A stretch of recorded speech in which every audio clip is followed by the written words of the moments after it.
Jen, it's Monday night, and I know there's something that made you do a spit take. What'd you disagree with this week? So I know it's July, right? Mid-July, not a lot going on. I'm so annoyed with the whole Fat Lenny that appeared today. Like, it's so absolutely ridiculous. I will say this, though.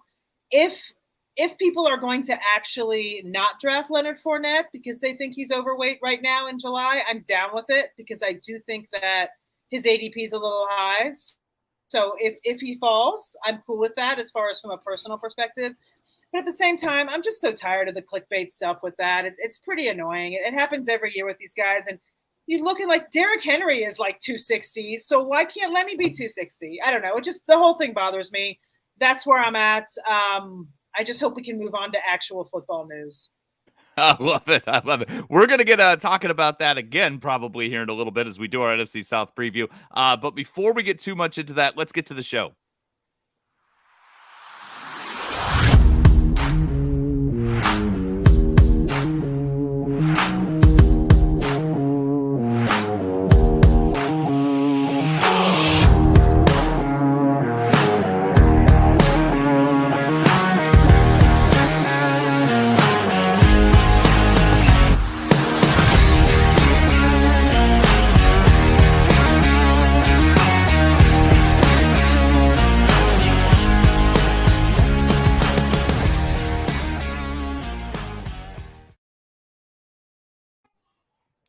Welcome, everyone, to the most accurate podcast. I am one of your hosts, Brandon Niles. With me is my excellent co-host, Jen Eakins. Jen, how you doing today?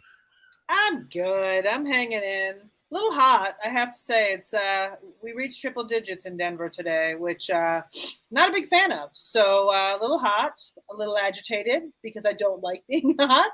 Other than that, though, I am well. We have Jeff today. How are you, Jeff? I am great, guys. Thanks for having me on. Appreciate it. It's hot down here in the Carolinas as well, but it's we're kind of used to that. It's hot and humid, but usually we get like an afternoon thunderstorm or something like that to kind of cool off a little bit. But yeah, I'm good. Thanks for having me on. I grew up in Oregon. I'm excited to have you on, Jeff. Chris is on vacation this week, a well-deserved break. But so we're excited that Jeff is going to capably fill in, help us talk about the NFC South. I know Jeff is a big Carolina Panthers fan. I just want to say with the rain, I remember I used to live in North Carolina, but I grew up in Oregon, and North Carolina was the first time somebody ever said to me, hold on, let's wait out the rain. Like it started raining and we were going to go somewhere. And they're like, no, let's give it a few minutes. And I was baffled by this concept, but sure enough, a downpour, and then minutes later it was past and sunny again. It was crazy. Yep, that's part of living in the South, I guess. Yeah, it happens. It might rain, and then you're good. It might rain at 11 o'clock, and you're fine for 2 o'clock. Yeah, it's crazy. Listeners, please follow Jeff on Twitter at Jeff Haseley, Haseley, and catch all his stuff at Football Guys. Also, be sure to check out Carolina Fandom. That's Jeff's video podcast. I love it. It's got a Twitter account. It's got great guests. They're a little bit on hiatus right now until things actually start happening and there's things to talk about, but they'll be back and check it out. It's one of my favorite new things to go back and watch. They've got great draft content.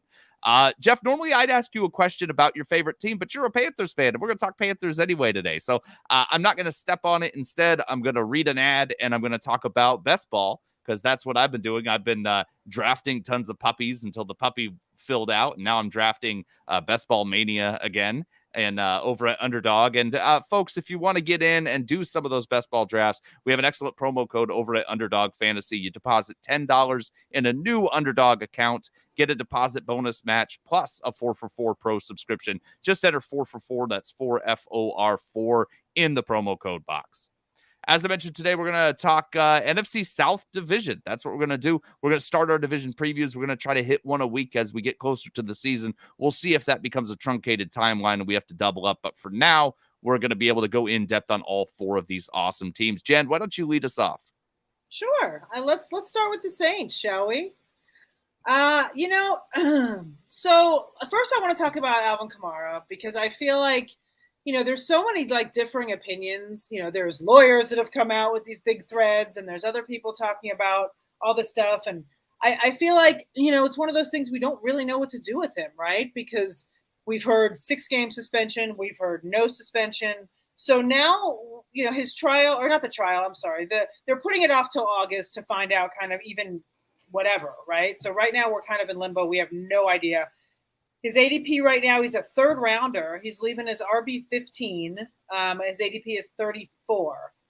I mean, Jeff, how are you feeling about Kamara? Are you drafting him at his ADP? Are you banking on him not serving a suspension? I'm actually not really buying the dip on Kamara. It scares me a little bit. The threat of a suspension has to come from somewhere. And usually when there's smoke, there's some fire in that regard. The fact, though, that we haven't heard about anything yet, it might be good news, but I still think that there may be already a decision made by the NFL to have an idea what they're going to do, and they just haven't said it yet. I don't know if they do that, behind closed doors, but it seems like they do. So I have not really been focusing much attention towards Kamara this year in drafts. Usually he goes at a place in the draft that is too high for me to take him. And I tend to kind of shy away. Someone else is drafting him before I can even think, there's a good value right there. I mean, this is not your Drew Brees Saints team. They're not going to have 5,000 yards passing. I mean, we're probably looking at 4,000, 4,100 yards passing with Winston. And if he gets hurt, I mean, they got Andy Dalton, a possible, helper, at least in terms of the quarterback position. But this isn't Drew Brees, and it's not even Sean Payton's team, right? So there's still some question marks about how that offense is going to roll. And I think we kind of started to see that last year. I mean, Kamara had one of his worst years that he's had, right? So I'm kind of not buying into the Saints offense that much. I mean, there's certain players that I'm kind of sort of targeting from there. I mean, I really like Chris Olave. I think he could make some noise, but I'm not really going out of my way. If I have him as like a wide receiver 4 or 5 in redraft or best ball,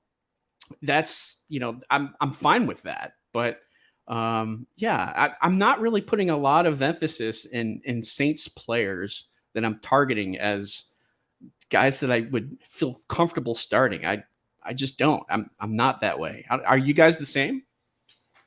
I like him okay, but I'm gonna let somebody else worry about him. That's kind of where I am. There's the suspension, which is a concern. I'll echo everything you just said about the Saints offense. I'm really worried about Dennis Allen being the head coach. That really concerns me.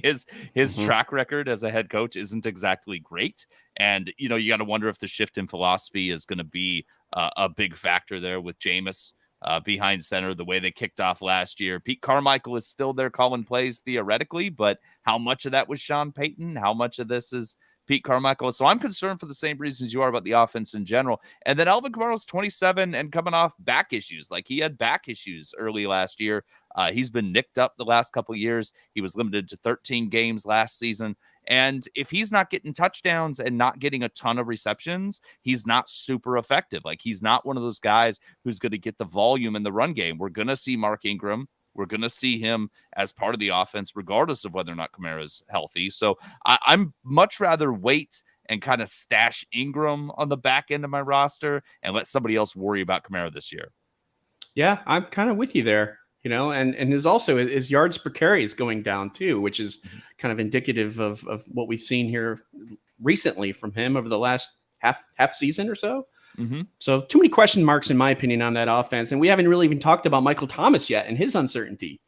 Yeah, I was getting to that next. What I was going to say, though, before we get into the receiving, for me, as far as Kamara goes, looking at the guys going around him, I'd rather have Pitts, Connor, Travis Etienne. They all have the same ADP, and I would rather go that route. I will say, though, if you want to invest in Alvin Kamara and you believe in him, even you believe in that offense or whatever, I'm not normally one to, handcuff my own guys, but I feel like if in redraft, it might be smart if you're going to grab Kamara to actually grab Michael or Mark Ingram, later, in the 16th round, and then you can drop Ingram after the first 6 weeks, if there's a suspension. Normally, I'm not into that, the self-handcuffs, but I feel like in this specific instance, you might want to cover your bases if you want to invest in Kamara and go that route. All right, let's move on to the pass catching options. We did talk about the rookie Chris Olave a little bit. Let's talk about Michael Thomas. I mean, he is a 7th rounder. He's leaving draft boards as wide receiver 40. So, I mean, Me personally, I'm going to go first just because I have strong feelings. Thomas has burned me 2 seasons in a row. I am 100% out. I have 0 Michael Thomas. I will have 0 Michael Thomas by the time for week 1 starts. Jeff, how about you? Yeah, I'm kind of out on him as well. I mean, just the uncertainty of his ability to flash that same explosive play that we saw before. I mean, that's 2 years ago that we, kind of saw him at his prime, and he's a much different player now. It's like he has to learn how to run routes and be explosive again. And that might not even be possible. I mean, it's one thing for a receiver to say, I'm back, I'm fine, I'm good. Well, you might be good, back, and fine, but do you have the same skills that you did before? I don't know. When I say skills, I mean like the ability to make like fast cuts or, just be able to make plays that he would have no problems making before. Can he do that again? I don't know. The fact that there is uncertainty there is enough of a yellow flag for me to be like, I'm not sure. I mean, again, like you said, Brandon, I'm going to let somebody else worry about this. So yeah, I'm sort of out on Michael Thomas. I mean, could he get like 68, 70, even 75 catches? That's possible, I guess, in this offense if he's the top guy, but I think that might be kind of his ceiling. I don't really see that as a floor at all. So I think we're lucky if he gets that. And 1,000 yards, I think we'd be over the moon if he got that. I just don't see him bouncing back to where he was before. I just don't, especially with the video evidence that kind of came out recently with his ankle. And that wasn't just some ordinary ankle injury too. That was a tough high ankle sprain that had maybe some also complications after the fact. So usually when something like that happens, it's not the same ankle. And, if he can't play like he used to, well, we're going to see it in his numbers. I agree with you, Jeff. 8th round, is tempting. Like I'm tempted looking at the 8th round because we are talking about the wide receiver 1 in 2019. We are talking about that. But there's no Drew Brees, as you mentioned. And then Jarvis Landry is a factor here for me because Jarvis Landry is going to play in the slot. And Michael Thomas coming off that injury, the issue that concerns me is when press coverage, because he's going to have to play outside, whereas he used to line up in the slot quite a bit. He's going to have to play outside. For him to separate, he's going to have to beat press coverage, and he's going to have to beat guys jamming him at the line and use that ankle to get open quick for those quick step drops that Pete Carmichael is going to run with Jameis Winston. I think Jarvis Landry is going to get those routes and those be lining up in the spot where Michael Thomas might be best used at this point. And I think that's going to render Thomas, be a very difficult transition for him coming off that injury if he has to line up outside. So I'd much rather gamble on later round Jarvis Landry and Chris Olave. Yeah, I mean, Landry is an 11th rounder right now. So, you can get him 3-4 rounds later. So I agree with you there. I guess we should talk about Jameis since we're here in the Saints. I just don't, it's tough with him, right? Because I'm one of those people that I think won a championship, with Jameis in Tampa Bay a couple seasons ago. So 30 for 30. He's got it in him, but does he? Like, I just don't know what to do about him. Right now he's QB 19. He's a 13th rounder, an underdog. I'm not going to lie. I've grabbed some Andy Dalton in the last round of some best ball drafts, because I don't know that A, he's going to keep that job, and B, he's going to stay healthy. Are you guys into Jameis this season in any format, or how are we feeling? Well, I mean, I kind of alluded to this earlier, saying that I didn't think the offense was going to be that great. It's not the 5,000-yard offense that we've seen from Drew Brees. It's not. And I think that's something to be concerned about with Winston and the entire offense in general. I mean, it kind of goes through him. So if we're projecting him, like I said, maybe 4,000 yards passing, 25 touchdown passes, that's kind of a very pedestrian type of offense. And then you've got players who are making plays off of that offense. It just doesn't, to me, it doesn't spell fantasy appeal in my opinion. So I'm and we don't even know really if he's going to have any compensatory injuries, coming off that ACL tear. So, I mean, there's that concern as well. It just doesn't do enough for me. Winston, the whole Saints offense just doesn't do it for me, really. I feel like with Winston and Landry and Michael Thomas and Alvin Kamara on this team, like I'm going to draft all of them and win every single one of my 2019 leagues this year. That's what I'm going to do. Is it possible that LASIK Winston sees all those defenders and is like, wait a minute, all these guys are trying to kill me. You got to be kidding me. This has been happening for years. Right.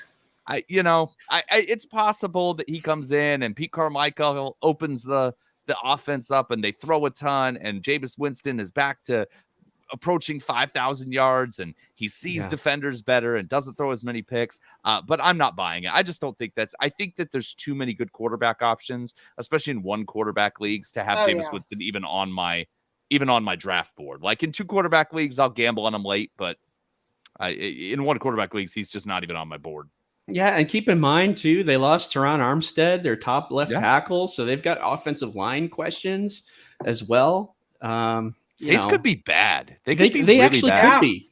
I was going to kind of say, hey, if there's going to be a surprise team in the NFL, a surprise in like a bad or a negative way, perhaps it's the Saints. I mean, might be. New coach, not a great coach.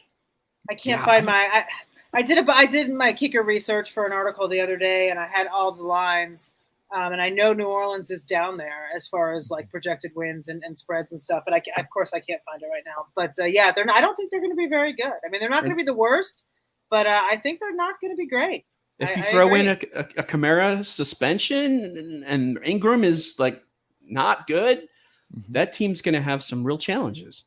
Listen, I know you're a Panthers fan and whatnot, but this whole division is crap. Let's be honest.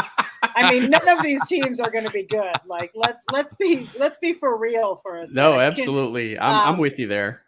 There's not a lot of great, except for the Bucs, of course, but we kind of knew that going in.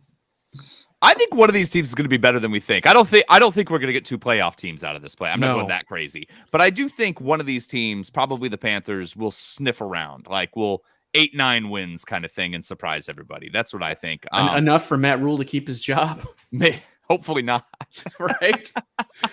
Apologies to Matt Rule. But, yeah, right. But let's talk Falcons. Let's go to the Falcons. That's another team. I think they could surprise people by not being terrible. I don't think they're going to surprise people by being good. Yeah. No, I see terrible. Yeah. I think you're absolutely right. And yet I think I just want this. I want this, Jen. I want Marcus Mariota. And I get it. I absolutely get the heart over the mind. I absolutely get it. But I think when you look at the facts and you actually look at this team, I don't think they're going to be very good. I think it's going to be a rough rebuilding season. But let's talk fantasy wise. Go ahead. So let's go quarterback, because Marcus Mariota is a guy I am looking at. I'm looking at him when I'm punting the position early, especially in 2 quarterback. 1 quarterback though, I'm still stashing him as a second quarterback if I don't get an elite one early, because of the running factor. Like the last time we saw him, he ran the ball a lot. Now he also struggles to stay healthy. He may not win the starting job. Desmond Ridder is definitely working and showing up in camp, but all those things, there's still, for the cost of Marcus Mariota, which is the very end of drafts in 1 quarterback leagues, I don't mind stashing him and thinking maybe he might be able to put it together this year. He looked pretty good with the Raiders, and he's never been bad. He's just not healthy. So he already knows this offense. He runs with the ball, has that Konami code aspect. So I'm kind of interested in Mariota. Jeff, do you have any interest in these quarterbacks? Am I crazy? I like you said, there is a little bit of intrigue there, simply because we've seen what he can do. We know what he was in college, and he also has a little bit of a rushing side to him. And we all know that if a quarterback has a rushing side to him as a dual threat, they could become fantasy relevant fairly quickly, especially if they can develop some sort of a passing game and they're in an offense that succeeds. The question, though, is he in an offense that can succeed, and can he be that quarterback who can win games with his arms, or with his arm, and also with his legs too, right? So I'm a little bit concerned there. Also, the fact that Desmond Ridder is waiting, how long of a leash is Mariota going to have on that team? If he has a couple bad games in a row, are they looking at perhaps moving Desmond Ridder in to see what they can do? And therefore the investment in Mariota is gone essentially. But I mean, he's not that much of a risk. You take him late, like you mentioned, and maybe he works out. If he doesn't, you drop him for the player that is available that you want to add to your team, right? So there is some intrigue just because of what he can potentially do, but he's got to do it on the field, and we already know that Atlanta is kind of on the outside looking in terms of any kind of fantasy relevant type of offense. Jen, do you think that I just want to stick with Mariota for a second. Drake London, Cordero Patterson, Kyle Pitts, like this is a better group of pass catchers to work with than I think he's ever had, right? Because he missed the AJ Brown era, so he didn't really have great receivers in Tennessee to work with, and then Hunter Renfrow and Darren Waller were solid in Las Vegas, but he didn't get a lot of opportunity there. I don't think that's really the issue, though. I think it's more about him as a quarterback. I think it's more about A, his ability to stay healthy, and B, just his talent as a quarterback. I don't know. I don't know. I mean, like you said, sure, like in a super flex or in best ball, maybe. But yeah, in redraft leagues, he's not even on the radar for me. I just don't think this team is going to be very good. Like I said, I don't think they're going to be in the position to score a lot. I just looked real quick while you guys were talking. So the Falcons are projected to lose 9 games by at least 5 points, and they have 7 games where their team implied total is less than 20. So that's a lot. I mean, they're not even projected to score 20 points in 7 of these games this season.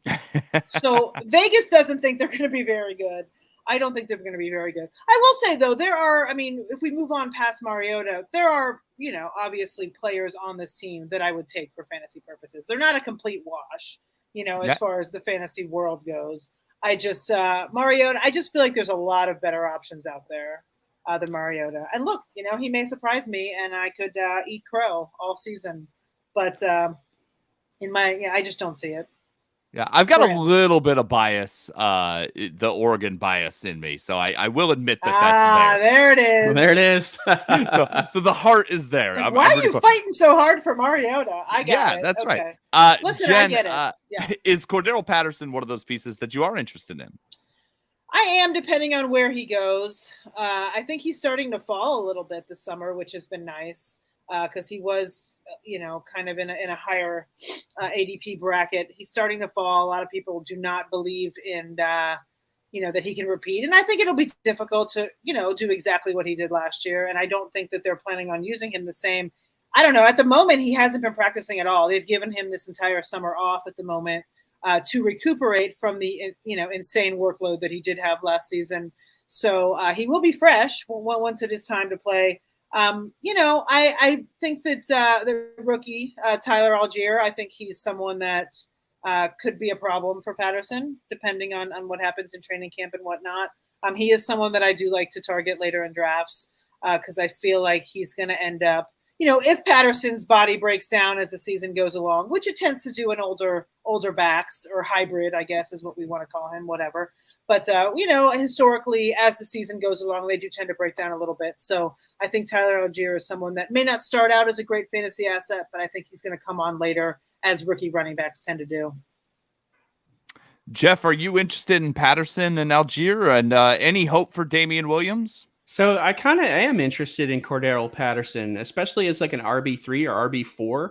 I mean, he's like the 32nd running back going off the board right now, which is not that bad when you look at his numbers last year, which is kind of like a mini Christian McCaffrey type of a production where he had like, let's see exactly what he had. He had 618 rushing yards, 52 catches, 548 yards receiving, and a total of 11 touchdowns. I mean, that's not too bad, right? That's a guy that you can have in your running back role, right? In your running back slot. And he's also putting up like mild wide receiver numbers, and he's getting touchdowns. So if Atlanta continues to use him like they did last year, I think that yes, he's a big buy and a great deal at where you could potentially get him, right? So, and if you look at their running back room, you've got some questions there. You've got Algiere, which I like it. The guy was a walk-on in college, and he was a nominee for the Brandon Bullsworth Award, right? Which is the top the top player in college that was a former walk-on, right? So good on him for that. And he's got the ability to catch passes too, but he's young. Sometimes it takes these running backs a while to get acclimated. Patterson, he's their guy. I mean, Damian Williams, yeah, maybe he could, right? But we're a year and a half away, right, from his last big moment when he was, what was it, in the Super Bowl, right?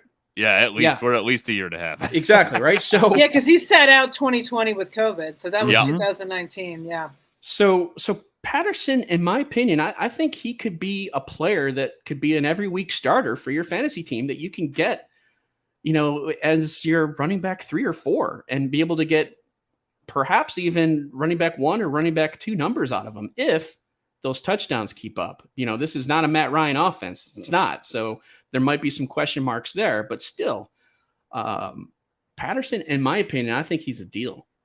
Yeah, 8th round right now and dropping, like Jen said, he's been dropping his ADP. All those camp reports are all, we're gonna load back on his workload, and then they talk about he faded down the stretch, and he's definitely not getting the kind of love you would expect for his production last year. What about the pass catchers, Jeff? We'll start with Kyle Pitts. Let's start with Kyle Pitts. I'm a little out of order on my show sheet, but he's going as the kind of the consensus 3rd tight end right now. You need an early 4th round pick, a late 3rd round pick to get him. Is he worth the cost, Jeff? Are you buying Kyle Pitts? I don't think he's worth the cost, just simply because of where the offense is and the fact that this is, an offense that's going to have maybe 24, 25 touchdowns passes this season. Yeah. And he had 1 touchdown last year with Matt Ryan, and now they're getting a downgrade at quarterback.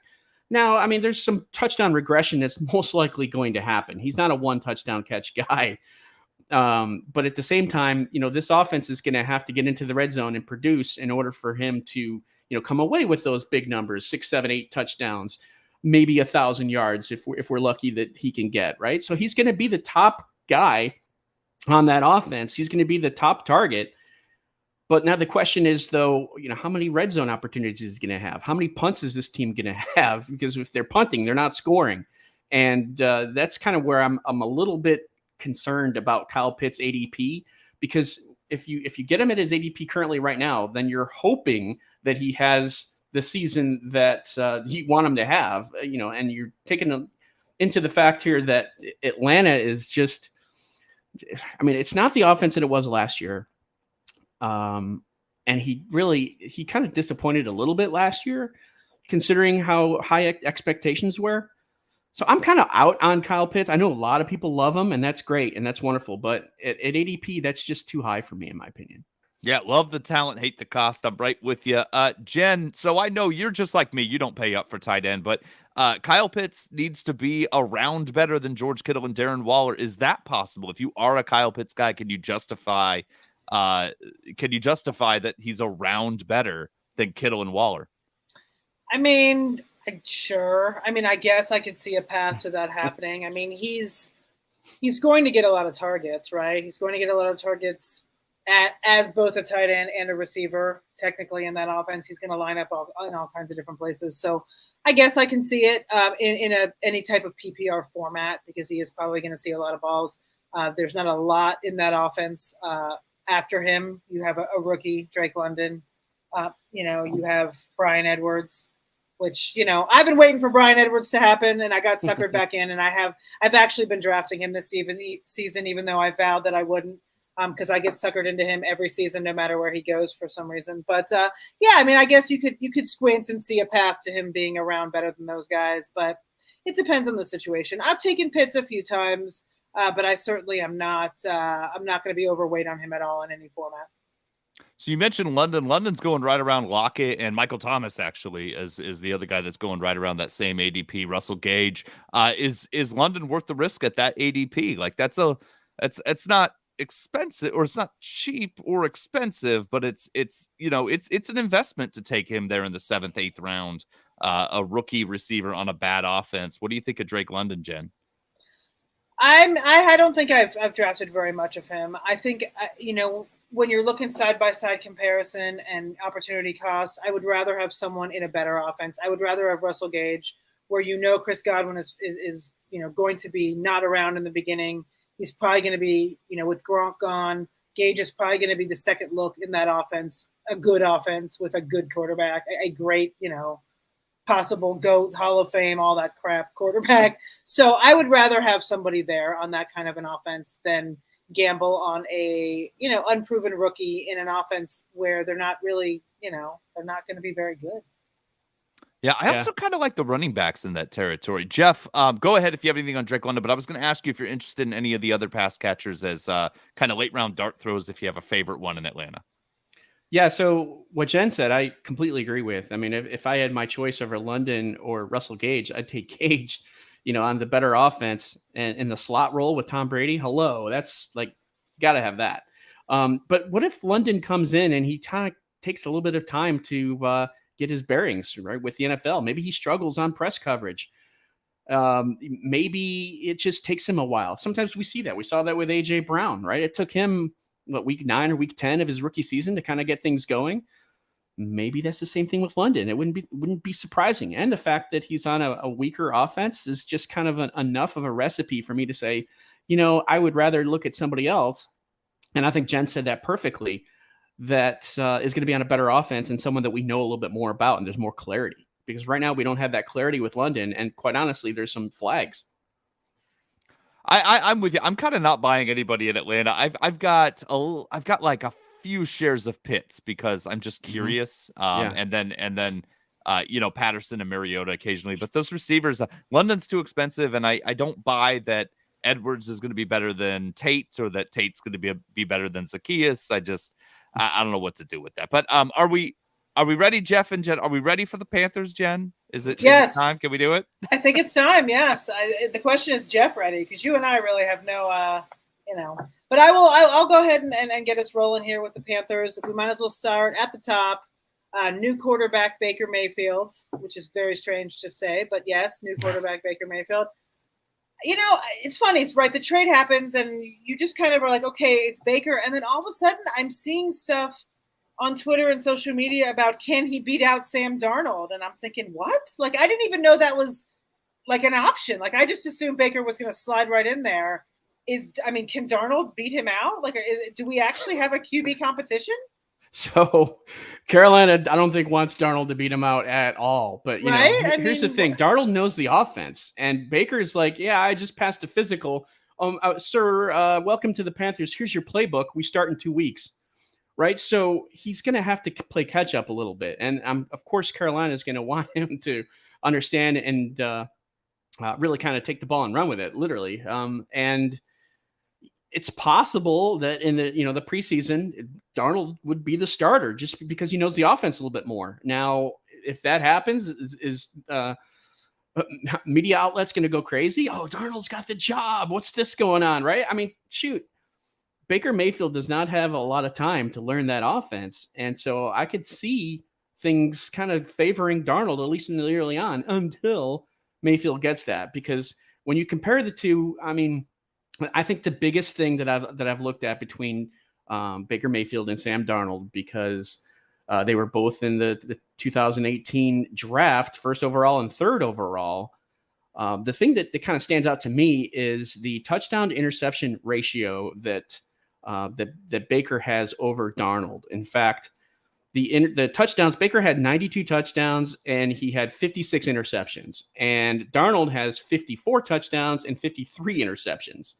And that's a huge difference in my opinion. And that's one of the reasons why a lot of people are thinking, oh, with Baker under center, hey, look what DJ Moore can potentially do. I mean, this is arguably, and it has to be, this is the best quarterback in Baker Mayfield that Moore has ever played with. Think about it. You've got including college, honestly. Including college. You've got Cam Newton kind of in his post-surgery arm falling off type of quarterback. Kyle Allen the year after that, Teddy Bridgewater in 2020, Sam Darnold in 2021. Throw in I like Teddy. I like Teddy. I like Teddy too. I agree with you, but I do like Teddy. Right. Maybe some PJ Walker thrown in there, Will Grier, nobody. Mayfield coming onto that team, if he can keep his touchdown interception ratio up like where it was, we're probably looking at, keep in mind, Carolina is a run first or a heavy run team, right? That's what they want to do. So we're probably looking best case scenario, Mayfield having 4,000 yards passing, maybe 24, 25 touchdown passes, at best in this offense that's more run dominated. But still, that's an improvement. If he does anything better than that, I think that DJ Moore is a potential top 10 wide receiver. Because the only thing missing from DJ Moore's resume that would make him elite is the touchdowns. He's never had more than 4 touchdowns in a season. And here he is able to get 3 consecutive years of 1,200 scrimmage yards, and no receiver has done that active in the NFL. So, he's one of the league's better receivers. He's just missing that elite plateau because of the touchdowns. And if Baker can elevate that side of the offense, then I think Moore is going to follow. And top 10 is within the possibility of outcomes. But we're probably looking at like a 18 to 12 range for him. And I would say anything better than that is icing on the cake for DJ Moore. Right now he's going, I think, as wide receiver 15 on Underdog. I think he's going as wide receiver 15. His ADP is currently 31.6. So, he's a third rounder as wide receiver 15. So I guess that's right around where you're projecting him, a little cheaper than where you're projecting him.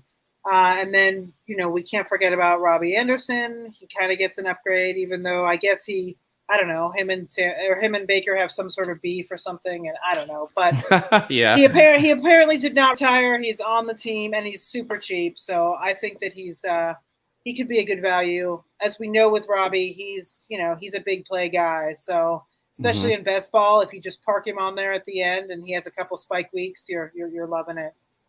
Yep. So the best ball assessment there. The Robbie Baker thing is a Twitter manufactured thing. I don't know what that is. Because basically Robbie came out when there were trade rumors and was like, we don't need Baker Mayfield. We love Darnold. Like, that's basically what he said. There's nothing wrong with that. Yeah, there's not. Yeah. He was just supporting his guy. Yeah, I will say the one thing I am bummed about with this whole thing is the no more Baker commercials. That was honestly my favorite part of Baker Mayfield, to be honest, was his commercials. So I don't know if they're going to pick him up in Carolina and he gets a new home and he moves, or I don't know how that's going to work. But I'm really concerned about the Bojangles 20. That's what I'm concerned, because when players show up in Charlotte, this is a thing. I lived there for 6 years, close to Charlotte, and you show up in Charlotte and you figure out that Bojangles exists. Suddenly that becomes the thing. And the players end up like Jake Delhomme used to be a spokesman for Bojangles, and which I'm convinced it's the grease that caused so many interceptions for Jake Delhomme. But I'm concerned because Baker Mayfield got there and he already is talking about Bojangles, and I'm concerned. I'm just going to say I'm a little bit concerned about the Bojangles 20 happening this year. I've never heard of the Bojangles 20. That's funny. Jen, have you ever had Bojangles before? I think so. I grew up in the South, so I feel like it's just like chicken, right? It's like Popeyes or Church's. It's like a better Popeyes. So. Yeah, Popeyes is more of a Cajun-y, Louisiana style, right? And Bojangles is more Southern. I feel like I've had Bojangles somewhere along the lines, but it wasn't like anything that was super memorable to me. So I don't know. Maybe I need to give it another whirl, but we don't have it out here. Yeah. Let's move on to McCaffrey. We might as well talk about, the moniker, the main guy there in Carolina. He's still pretty expensive. He's no longer the 1-1, but he is still pricey. So let me see real quick. I don't know if he's fallen in recent days. Of I haven't seen him. I haven't seen him drop lower than 4th unless I'm in a super flex. Oh wow! Well, an underdog, they're saying his ADP is 2-3. I've seen him go 4, 5, 6. In some of the drafts. Really? Yeah, I've been, 4th is the lowest I've seen him. I've seen him go in the middle part of the first round. I think a lot of people are nervous about his health. You know, yeah. I assume Jeff, you're in all in. Well, I'm a big McCaffrey fan. From a fantasy sense, I'm scared because I could see him having like 1, 2, maybe 3 good games, and then bam, something happens, and we don't know if there's some sort of curse or what the heck's going on. But I mean, as far as McCaffrey is concerned, shoot, the guy can do it all. He's proven that he could be a good running back as well as a receiver. And it seems like Carolina is content with him doing whatever he can on the offense and giving him as many touches as they want. Now, I'm hearing, though, that that's going to change, but we've heard that before in the past. They brought in, they've got Deontay Foreman, who's coming in, who kind of took over from Derrick Henry when he had his Jones fracture last year. He did fairly well, and he did well enough to earn a contract with Carolina, and maybe he steals some goal line touches and some scores. But I mean, this is still McCaffrey's team. My goodness, if he can play well, he's going to be a good fantasy option, right? So the question that I have is, how many touchdowns is he going to get? How is this offense dictated by him, or is he dictated by the offense? And if he has like over 10 touchdowns, I think that's good. But I mean, that's not like McCaffrey good. But yeah, you still have to be concerned about his health. And I've always long wondered if, he's like 5'11", 204 pounds when he was drafted, and he worked like heck to get stronger and be more fit, and he's well conditioned. I'm wondering if like his workout process is causing his muscles to strain. I'm definitely not a doctor, but his muscles overstraining, just the fact that he's working out so much. I mean, how many times have we seen players bulk up and then their play kind of suffers as a result? And maybe McCaffrey just doesn't have that body type to withstand that. So, I mean, that's just kind of like a running theory that I have with him. I would love to see him out there and playing and doing well.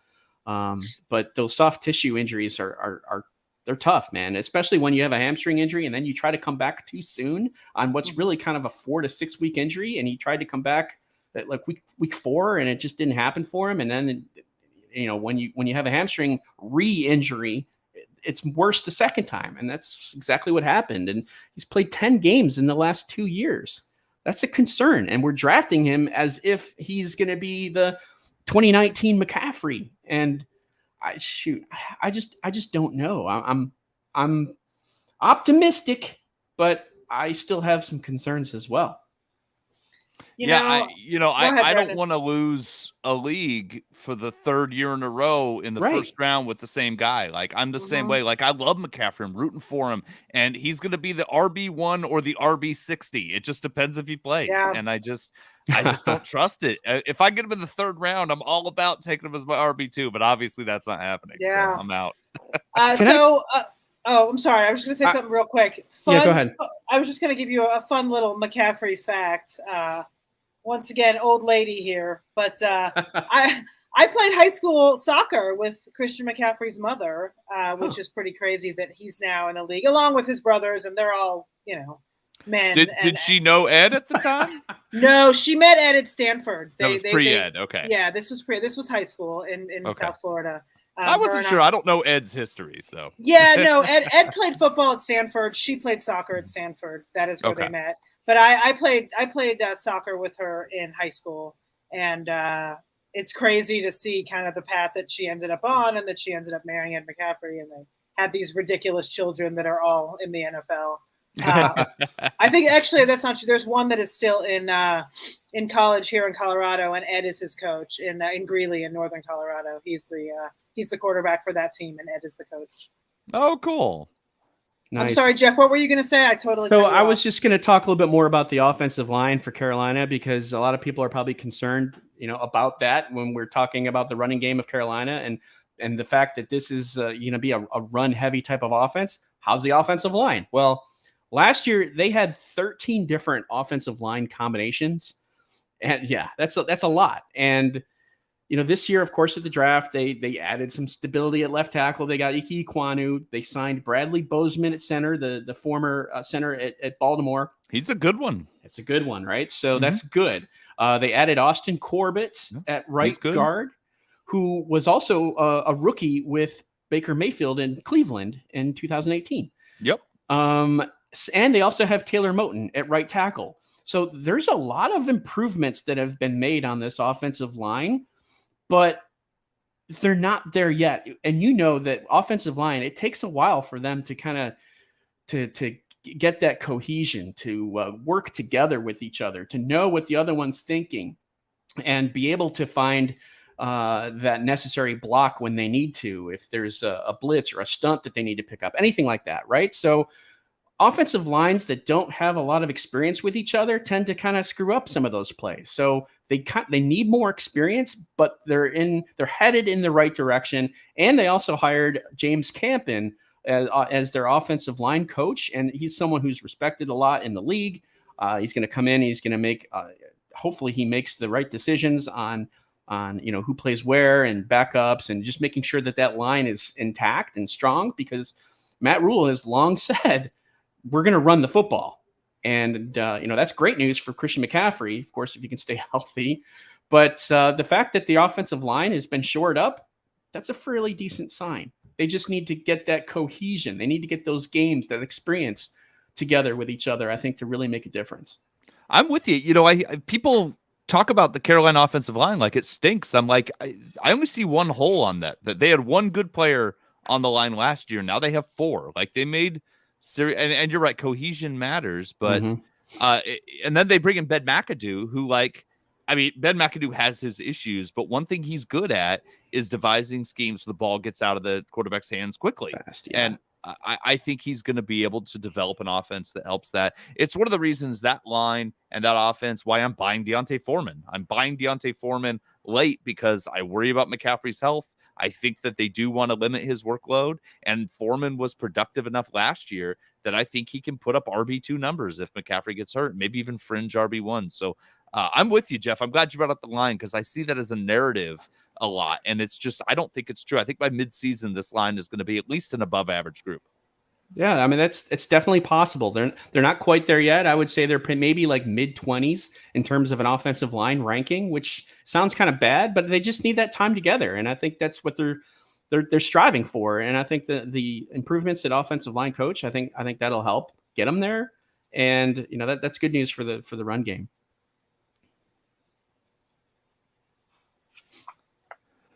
So, do we need to talk about Tommy Tremble, Jen? I don't know. No. Yeah, we could skip Tommy Tremble. I don't know. Yeah, I like the talent. No. You guys want to know a fact? I actually brought a fact with me about the Carolina tight end room. One tight end had more than 3 catches last year, and it wasn't Tremble. it was Ian Thomas. And so, yeah, I mean, Carolina has been like bottom 5, maybe even bottom 4 in tight end receptions over the last 3 years. Yeah, definitely the Matt Rule era.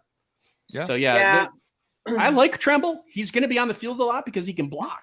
And he both are great blockers. Hands. He and Thomas are both great blockers. Yeah, he has decent hands, but like I said before, this is a running team, and he'll be out there. He'll be making plays, but I don't see him as like a tight end that can make a difference as a fantasy appeal. I never even consider Carolina for tight end for fantasy purposes. In the last couple of years, it's just kind of like next.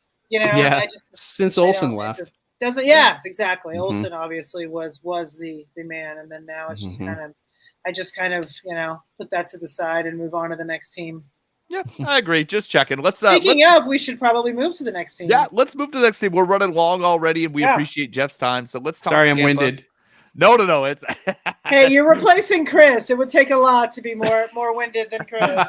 This is our show. We always run a little long. So Tom Brady, let's start at the top. Tom Brady decides to come back after briefly retiring and getting my hopes up. But he longtime Tom Brady hater. But it's sports hate. If he was a Dolphin, I'd love him. But But yeah, is the volume going to be there? Jeff, that's the thing with Tom. Like, he was great fantasy wise last year because he led the league in pass attempts and was super efficient in that way and had a great receiver room. Is the volume going to be there this year with Todd Bowles taking over as head coach? Well, I don't think that 5,000 yards passing is going to be in the cards for Brady. I don't see that. I mean, we're not touching 700 attempts again.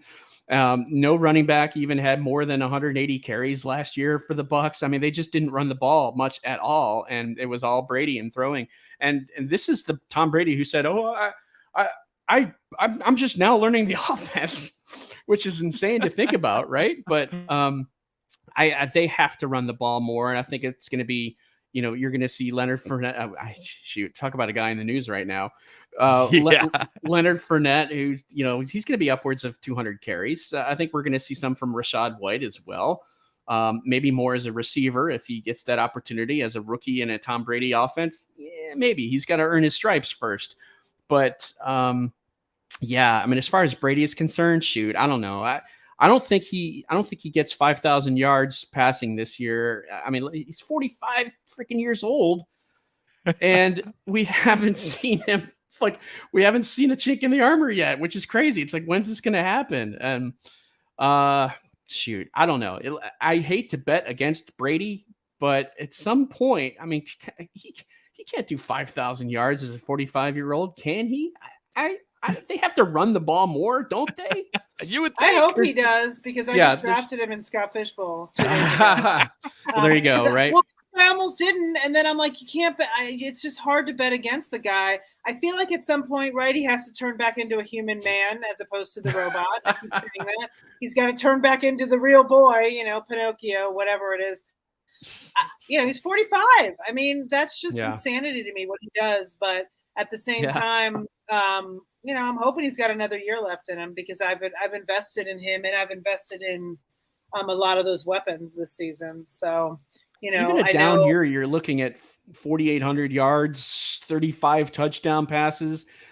Don't worry about the rushing yards, right? But he'll probably have like 1 or 2 touchdowns rushing. Yeah. I mean, to me, the crazy thing, it's like Mike Evans, right? It's like people every year would like to count out Mike Evans, right? Yeah. Mike Evans has had 8 years straight with 1,000+ receiving yards. He has never played in the NFL without eclipsing 1,000 receiving yards. That's insane. And people just every year, he gets hurt. Well, he still manages to, so I've invested in him this year. I've taken a lot of Mike Evans in the second round. If I'm kind of, in drafting from the early part, I'll take someone in the beginning and then come back around and grab Evans.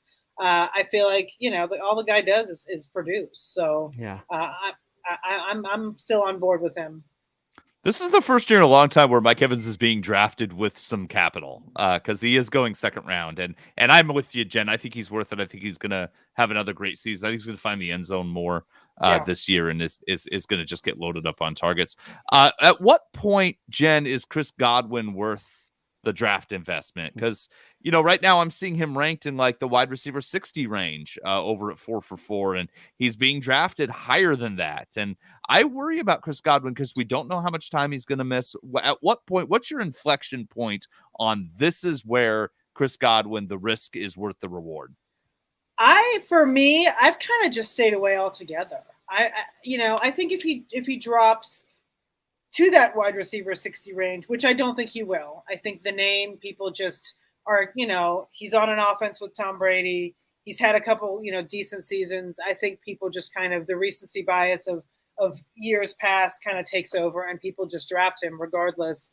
I personally am not. Like we talked about earlier, I'd rather draft Russell Gage all day long than invest in Godwin. So I feel like Gage is in a really good spot that if he gets off to a great start, Brady's got his guy, right? Why he's not going to go back, and he's not going to not target Russell Gage if Russell Gage is making those plays for him.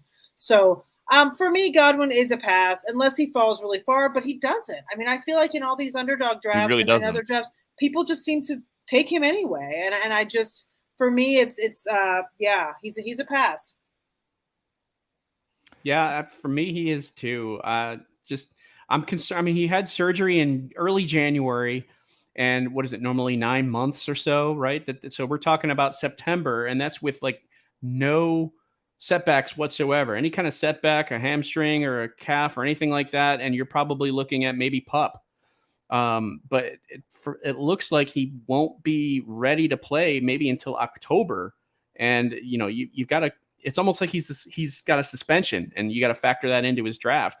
But there's more uncertainty there, so it's very possible that Gage could have more catches than Godwin this year if he's not able to, one, come back in a timely manner, and two, be at the level that he was last year. Even though this is Tom Brady offense, I just think that there's too many just uncertain questions there with Godwin.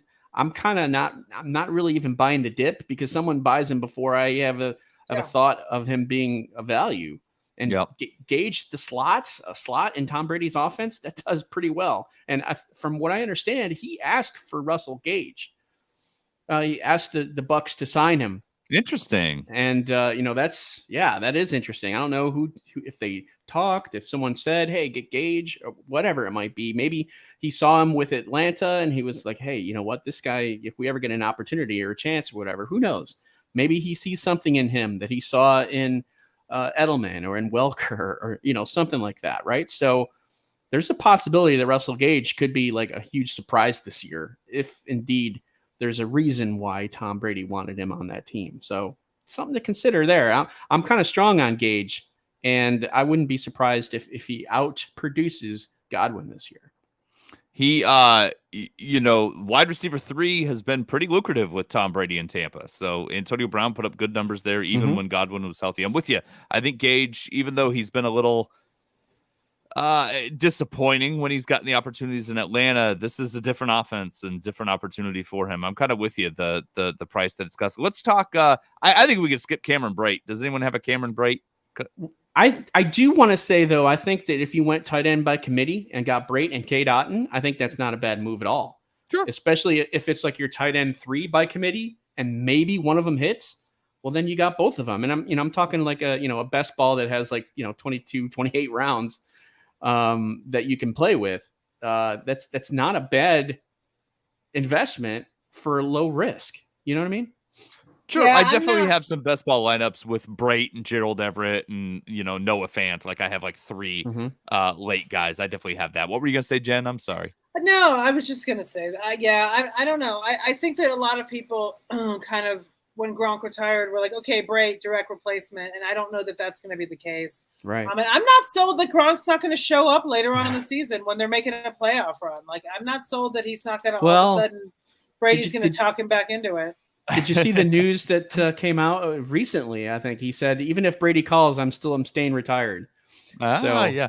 I'm not confident somebody doesn't show up, though. I mean, Jared Cook's still out there. He hasn't officially retired. Kyle Rudolph's out there. I'm not confident that somebody won't come in, but we'll see. Yeah, right. What about Austin Seferian Jenkins? Austin, yeah. I love him, man. Alive, I've always loved him. He knows the stadium. Right? He does. He definitely does. Last thing real quick. So we talked about Fournette a little bit. It sounds like we're all in agreement that the weight stuff is overblown. He's going to get a workload and he's worth going after. Those other guys, Rashad White, Keshawn Vaughn, Giovanni Bernard. Jeff, are you interested in any of those ancillary running backs for any reason? I kind of am interested in Rashad White just because they want him to be the pass catching back. And they don't really have anyone other than Gio Bernard, but Gio Bernard might be like the coach on the field. He might be the guy that, hey, this is how it's done, rookie, here, let me show you. But then, he never gets like a lot of playing time.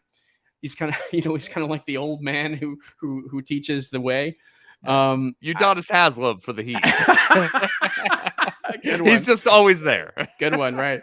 So I could see White having some sort of a role that he carves out for himself, but it might take a little bit of time for him to get there. And we know that any running back in Tom Brady's offense has got to be, he's got to know his stuff. So if there's any kind of uncertainty there with White, then yeah, maybe it takes him a little bit longer to get necessary snaps and stuff for him to have some fantasy appeal. But the potential is there, and I think that's sort of where we're drafting him, right? Is our RB5 or maybe 4? That might be a little high, but RB5, I think, and why not? It's a possibility on an offense that could take off, and if Fournette gets hurt, who knows what they're going to do at running back. So he's an option. I'm kind of with you. I have either him or Keyshawn Vaughn on a lot of rosters, just in case. Yeah, right. Just in case something comes along. In case of emergency, break glass. Yeah, absolutely. Jeff, we won't take up any more of your time. Do you have any last thoughts or anything you want to plug before we go? No, not really. Just, I'm as far as content wise, I'm doing all my content at footballguys.com. And right now that we're kind of getting things into motion with more articles pumping out as we get closer to August. And I got one thing that I'm doing right now, which is a project on redraft strategy, kind of a QA collaborative piece with the staff members there. So that's coming. That sounds like fun. Yeah, it's kind of all about strategies, and some might be player eval, and some might be more general overall strategies of drafting. So that's coming, and I'll be leading that. So yeah, I've got that project I'm working on here in the next week or two. Excellent. Well, Jeff, thank you so much for coming on. We really appreciate you. Jen, always a pleasure. Don't forget to subscribe to this podcast, listeners. You can follow us on Twitter at The Monday Mommy, at Jeff Haseley, and at 2 Guys Brandon. Thanks so much for checking us out, and have a good day.